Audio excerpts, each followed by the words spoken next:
ಕಾಂಗ್ರೆಸ್ಸಿನಲ್ಲಿ ಅದೇ ದಲಿತ ಮುಖಂಡರು ಮತ್ತು ಅಲ್ಪಸಂಖ್ಯಾತರು ಹಿಂದುಳಿದ ವರ್ಗದವರು ಯಾರ ರಾಜಕೀಯವಾಗಿ ಕ್ರಿಯಾಶೀಲರ ಆಗಾಕತ್ಯಾರು ಅನ್ನೋದು ಇವ್ರಿಗೆ ಗೊತ್ತಾತಂದ್ರೆ ಅವ್ರನ್ನ ವ್ಯವಸ್ಥಿತವಾಗಿ ಮುಗಿಸ್ತಾ ಇರ್ತಕ್ಕಂಥ ಕೆಲಸ ನಡೆಯಾಕತ್ತೈತಿ. ನಾವು ನಿಮ್ಮ ಗುಲಾಮರಲ್ಲ. ಸಂವಿಧಾನದ ಬದಲ ಮಾತಾಡ್ತೀರಲ್ಲ, ಸಂವಿಧಾನದೊಳಗೆ 72ರಿಂದ 2025 ನೀವೇ ಇರಬೇಕಂತ ಎಲ್ಲಿ ಕಾನೂನದೊಳಗೆ ಐತಪ್ಪ? ಯಾವ ಯಾಕ್ನಾಗ ಐತೆ ಹೇಳ್ರಿ. ನೀವು ಕೇಳಿದ್ದಕ್ಕೆ ನೀವೇ ಉತ್ತರ ಕೊಡ್ಬೇಕು.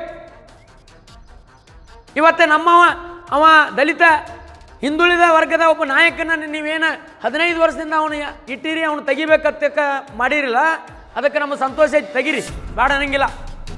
ನೀವು ಶಾಸಕರು, ಮೇಲ್ಮನೆ ಸದಸ್ಯರು, ವಿಧಾನ ಪರಿಷತ್ ಸದಸ್ಯರು ಏನದಿರಲ್ಲ, ನೀವು ಬೇರೆದವ್ರಿಗೆ ಅವಕಾಶ ಕೊಡ್ಬೇಕು. ನಿಮ್ಮ ಯಾಕೆ ಕಳಿ ಮಕ್ಕಪ್ಪ? ನಿಮಗೆ ಉಗುಳಾಕ ಬರೋಲ್ಲ, ನೆಟ್ಗ ವಯಸ್ಸಾಗ್ಯಾವ, ತಲೆ ನಡಗಾಕತ್ಯಾವ, ಕಾಲು ನಡಗಾಕತ್ಯಾವ, ಆದರೂ ಐತಿ. ಬೀಳ್ಗಿ ಮತಕ್ಷೇತ್ರದಲ್ಲಿ 4-5 ತಿಂಗಳಿಂದ BJP ಹಾಗೂ ಕಾಂಗ್ರೆಸ್ಸಿನ ಒಳ ಜಗಳಗಳು ಇವತ್ತು ಬೀದಿಗೆ ಬಂದಿದ್ದಾವೆ. ಇವರಿಗೆ ಯಾವುದೇ ರೀತಿ ಕ್ಷೇತ್ರದ ಸಮಸ್ಯೆ ಆಗಲಿ, ಜನರ ಸಮಸ್ಯೆ ಆಗಲಿ ಕಣ್ಣಿಗೆ ಕಾಣ್ತಾ ಇಲ್ಲ. ರೈತರ ಸಮಸ್ಯೆಗಳು ಯಾವುವು ಇವರಿಗೆ ನೆದರಿ ಕಾಣ್ತಾ ಇಲ್ಲ. ಇವರ ಜಗಳನೇ ಹೊರತು ಇವರು ಯಾವುದೂ ಒಳ್ಳೇದು ಮಾಡ್ತಾ ಇಲ್ಲ. ಅದಕ್ಕೆ ಇವತ್ತು ಇದನ್ನೆಲ್ಲ ನೋಡಿ ಬ್ಯಾಸತ್ತು ನಾವು ಕರ್ನಾಟಕ ರಾಜ್ಯ ರೈತ ಸಂಘದಿಂದ ಒಂದು ರಾಜಕೀಯ ವಿದ್ಯಮಾನದ ಕುರಿತು ಅವರೇ ಹೇಳಿರ್ತಕ್ಕಂಥದ್ದು. ಏನು ಕಾಂಗ್ರೆಸ್ಸಿನ ಶಾಸಕರು ಒಬ್ಬ ಬಚ್ಚ ಹುಡುಗನ ಬಿಟ್ಟು ಕೇಸಿಂದ ಬ್ಲಾಕ್ ಕಾಂಗ್ರೆಸ್ ಅಧ್ಯಕ್ಷರನ್ನು ಬದಲಾವಣೆ ಮಾಡಬೇಕು, ಮತ್ತು ಒಬ್ಬರಿಗೆ 15ರಿಂದ 20 ವರ್ಷಗಳ ಕಾಲ ಹೆಂಗೆ ಅವಕಾಶ ಕೊಡ್ತೀರಿ, ಜನರಿಗೆ ಉತ್ತರ ಕೊಡಿ ಅಂತಕ್ಕಂಥದ್ದನ್ನು ಅವರೇ ಸೋಷಿಯಲ್ ಮೀಡಿಯಾದಲ್ಲಿ ಹರಿಬಿಟ್ಟಿರ್ತಕ್ಕಂಥದ್ದು. ನಾವು ಅವರು ಬಿಟ್ಟಿರ್ತಕ್ಕಂಥದ್ದಕ್ಕೆ ಉತ್ತರ ಕೇಳ್ತಾ ಇದ್ದೀವಿ. ನಾವು ಯಾರು ಕಾಂಗ್ರೆಸ್ಸಿನ ಹಿರಿಯರು ಮತ್ತು ಶಾಸಕರು, ಮೇಲ್ಮನೆ ಸದಸ್ಯರು, ಕೆಳಮನೆ ಸದಸ್ಯರಿಗೆ 1972ರಿಂದ ಇಲ್ಲಿಯವರೆಗೆ ಪರಿಶಿಷ್ಟ ಜಾತಿ, ಪರಿಶಿಷ್ಟ ಪಂಗಡ, ಅಲ್ಪಸಂಖ್ಯಾತರು, ಹಿಂದುಳಿದ ವರ್ಗದವರಿಗೆ ಎಷ್ಟು ಸಲ ಶಾಸಕ ಆಗೋದಕ್ಕೆ ಅವಕಾಶ ಮಾಡಿಕೊಟ್ಟಿರಿ, ಮತ್ತು ಎಷ್ಟು ಸಲ ವಿಧಾನ ಪರಿಷತ್ತಕ್ಕೆ ಅವಕಾಶ ಮಾಡಿಕೊಟ್ಟಿರಿ ಅಂಥದಕ್ಕೆ ಉತ್ತರ ಕೊಡಬೇಕಲ್ಲ ಅವರು. ನಮ್ಮನ್ನು ಕೇಳ್ತಿರಲ್ಲ, ಹಿಂದುಳಿದ ವರ್ಗದ ನಾಯಕರನ್ನು ವ್ಯವಸ್ಥಿತವಾಗಿ ಹತ್ತಿಕ್ಕುವಂಥ ಕೆಲಸ ನಡೆಯಾಕತ್ತೈತಿ. 2023 ನಮ್ಮ ಬೀಳ್ಗಿ ವಿಧಾನಸಭಾ ಕ್ಷೇತ್ರಕ್ಕೆ ರೈತ ಸಂಘದಿಂದ ಯಲ್ಲಪ್ಪ ಹೆಗಡೆ ಅಂತಕ್ಕಂಥ ಯುವಕನನ್ನು ಕರ್ಕೊಂಡು ಬಂದು ಇಲೆಕ್ಷನ್ ನಿಂದಿರಿಸಿ ನಾವು ಅಭ್ಯರ್ಥಿಯನ್ನಾಗಿ ಮಾಡಿದ್ದೀವಿ. ಆ ಮೂಮೆಂಟ್ನೊಳಗೆ ನಾವು ಅವರು ಮಾಡ್ತಾ ಇರ್ತಕ್ಕಂಥ BJP ಮತ್ತು ಕಾಂಗ್ರೆಸ್ಸಿನ ಶಾಸಕರ ಮುಖವಾಡವನ್ನು ಬಯಲಿಗೆಳೆಯುವಂಥ ಕೆಲಸ, ಇನ್ನೊಂದು ಮುಖವನ್ನು ಜನರಿಗೆ ಪರಿಚಯ ಮಾಡುವುದರೊಳಗೆ ನಾವು ಯಶಸ್ವಿ ಆದೀವಿ. ಅದನ್ನು ಸಹಿಸಲಾರದೇನೆ ಮಾರಣಾಂತಿಕ ಹಲ್ಲೆಗಳನ್ನು ಮಾಡುವಂಥದ್ದು BJPಯ ಶಾಸಕರು ಮಾಡಿದರು. ಅದು ಏನೋ ಅದೃಷ್ಟವಶ ಯಲ್ಲಪ್ಪ ಹೆಗಡೆ ಬದಿಕುಳಿದ. ಈಗ 2025 ಕಾಂಗ್ರೆಸ್ಸಿನಲ್ಲಿ ಅದೇ ದಲಿತ ಮುಖಂಡರು ಮತ್ತು ಅಲ್ಪಸಂಖ್ಯಾತರು ಹಿಂದುಳಿದ ವರ್ಗದವರು ಯಾರ ರಾಜಕೀಯವಾಗಿ ಕ್ರಿಯಾಶೀಲರ ಆಗಾಕತ್ಯಾರು ಅನ್ನೋದು ಇವ್ರಿಗೆ ಗೊತ್ತಾತಂದ್ರೆ ಅವ್ರನ್ನ ವ್ಯವಸ್ಥಿತವಾಗಿ ಮುಗಿಸ್ತಾ ಇರ್ತಕ್ಕಂಥ ಕೆಲಸ ನಡೆಯಾಕತ್ತೈತಿ. ಅದಕ್ಕೆ ನಾವೇನಂತೀವೋ ಎಲ್ಲ ಜನರಿಗೆ ವಿನಂತಿ ಮಾಡ್ಕೊಳಕತ್ತೀವಿ. ನಾವು ಈ ಮೇಲ್ವರ್ಗದ ಏನು ಜನ ಇದ್ದಾರಲ್ಲ, ಇವರು ನಮ್ಮನ್ನು ಎಲ್ಲರನ್ನೂ ಬ್ಯಾಕ್ವರ್ಡ್ ಕ್ಲಾಸ್ ಕಮ್ಯುನಿಟಿ ಮಂದಿ ಏನದೀವಿ ನಮ್ಮನ್ನು ಸಂಪೂರ್ಣವಾಗಿ ಹತ್ತಿಕ್ಕುವಂಥ ಕೆಲಸವನ್ನು ಇವರು ಮಾಡಕತ್ಯಾರ. ಇದಕ್ಕೆ ಮುಂದಿನ ದಿನಮಾನದೊಳಗೆ ಪರ್ಯಾಯ ರಾಜಕೀಯವನ್ನು ಕರ್ನಾಟಕ ರಾಜ್ಯ ರೈತ ಸಂಘ ಹಾಗೂ ಹಸಿರು ಸೇನೆಯಿಂದ ಮಾಡಬೇಕು ಅಂತೇಳಿ ಏನು ನಿರ್ಣಯ ತೊಗೊಂಡಿವಿ. ಅದಕ್ಕೆ ಜನ ನಮಗೆ ಸಪೋರ್ಟ್ ಮಾಡ್ತಾರಂತಕ್ಕಂಥ ವಿಶ್ವಾಸವೂ ಐತಿ. ಒಂದು ಸಲ ಏನೋ ಸೋತೀವಿ ಅಂದ ಮಾತ್ರಕ್ಕೆ ಹಿಂದೆ ಸರಿಯುವಂಥವ್ರಲ್ಲ ನಾವು.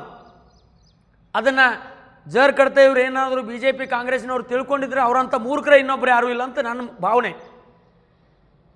ಅದಕ್ಕೆ ಈಗ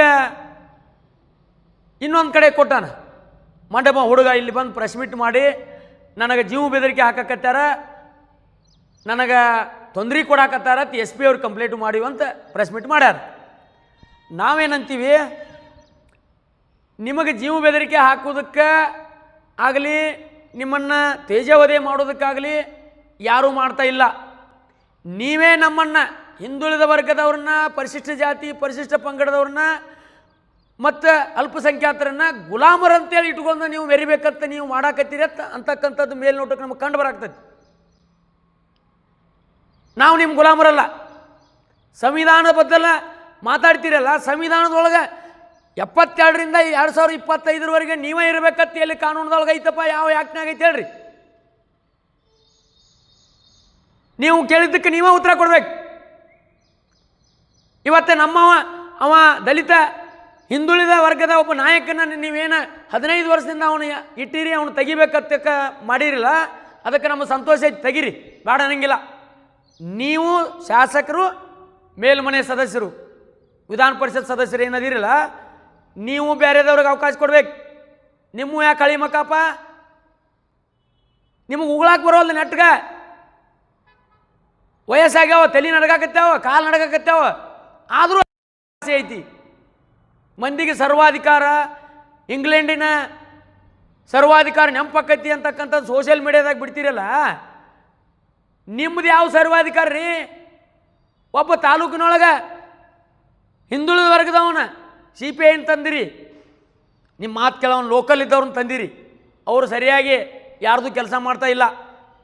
ನಾವು ಹೋಲ್ಬಿಡ, ಅವ್ರು ಏನೋ ಯಾಕೆ ಅಧಿಕಾರ ಐತಿ ಮಾಡ್ಕೊಂಡು ಹೋಗಾರ, ಹೋಲ್ಬಿಡ ಅಂತ ಕಪ್ಪದೀವಿ. ಮತ್ತು ಈ ಥರ ಒಬ್ಬ ತಹಸೀಲ್ದಾರ್ ಇಲ್ಲ, ಒಬ್ಬ AD ಇಲ್ಲ, AW ಇಲ್ಲ, ಇಲ್ಲ, ತೋಟಗಾರಿಕೆ ಇಲಾಖೆ ನಿಮ್ಮದು, ಕೃಷಿ ಇಲಾಖೆ ನಿಮ್ಮದು, ಎಲ್ಲ ಕ್ಷೇತ್ರದೊಳಗೆ ಸರ್ವಾಧಿಕಾರ. ಇವತ್ತು ಕೃಷಿ ಇಲಾಖೆಯಲ್ಲಿ ನಾವು ಒಂದು ಚಾಪ್ ಕಟ್ರಿ ಕೇಳಕ್ಕೆ ಹೋದರೆ ನಮ್ಮ ಸಾಮಾನ್ಯ ರೈತ MLA ಲೆಟ್ರ್ ತೊಗೊಂಬ ಅಂತಕ್ಕಂಥ ಮಾತನ್ನು ಹೇಳ್ತಾರೆ ಆಫೀಸರ್. MLA ಲೆಟ್ರ್ ಆದರೆ ಆಫೀಸ್ ಅದಕ್ಕೆ ಬೇಕು? ನಿಮ್ಮ ಮನೆಯಾಗ ಇಟ್ಕೋರಿ ಅದನ್ನು, ಆಫೀಸ್ ಹೋದ ನಾವು ನಿಮ್ಮ ಮನೆಗೆ ಬರ್ತೀವಿ ಡೈರೆಕ್ಟ್, ನಮಗೇನು ಅವಶ್ಯಕತೆ ಇಲ್ಲ. ಯಾವುದೇ ಯೋಜನೆ ಒಳಗೆ ನಾವು ನಮ್ಮ ರೈತರು ಸವಲತ್ತುಗಳನ್ನು ಕೇಳಕ್ಕೆ ಹೋದಾಗ MLA ಲೆಟ್ರ್ ತೊಗೊಂಬ ಅಂತ ಹೇಳ್ತಾರೆ. ಮುಂದೆ ಕಾಂಗ್ರೆಸ್ಸಿನ ಲೀಡರ್ಗಳ ಫೋನ್ ಹಚ್ಚಿ ಹೇಳಬೇಕು ಅಂತ ಹೇಳ್ತಾರೆ. ಯಾಕಪ್ಪ? ನೀವೆಲ್ಲ ಯಾಕಬೇಕು? ಅಧಿಕಾರಿಗಳು ಯಾಕಬೇಕು? ಆಡಳಿತ ವ್ಯವಸ್ಥೆ ಯಾಕಬೇಕು? ಸಂಪೂರ್ಣವಾಗಿ ಬೀಳಿಗಿ ಮತಕ್ಷೇತ್ರದಾಗ ಕಾನೂನು ಸುವ್ಯವಸ್ಥೆ ಹದಗೆಟ್ಟೈತಿ.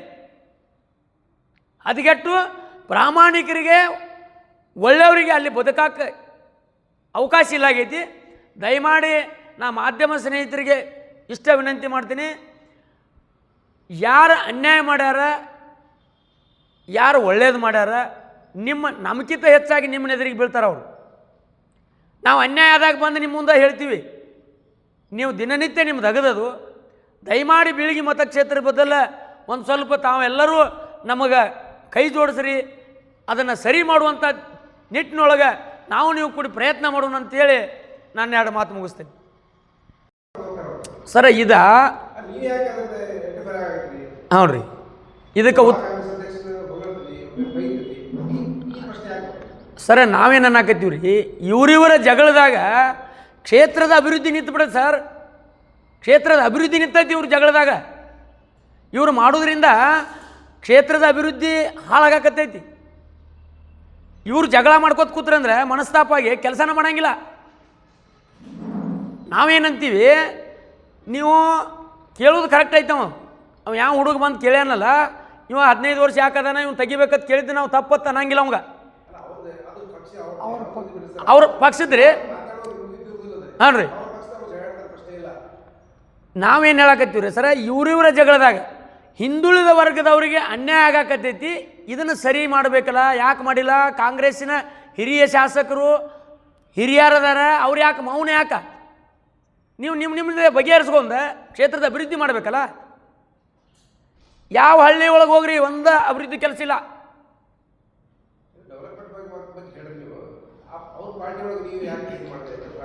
ಸರ್ ನಾವು ಪಾರ್ಟಿ ಒಳಗೆ ಮಾಡಾಕತ್ತಿಲ್ಲ, ಒಂದು ಸ್ಪಷ್ಟವಾಗಿ ಅವ್ರ ಪಾರ್ಟಿ ಏನಾರು ಇರಲಿ, ಆದರೆ ಹಿಂದುಳಿದವರಿಗೆ ಅನ್ಯಾಯ ಆಗಕತ್ತೈತೆ ಅಲ್ಲಿ ಎರಡೂ ಪಾರ್ಟಿ ಒಳಗೆ.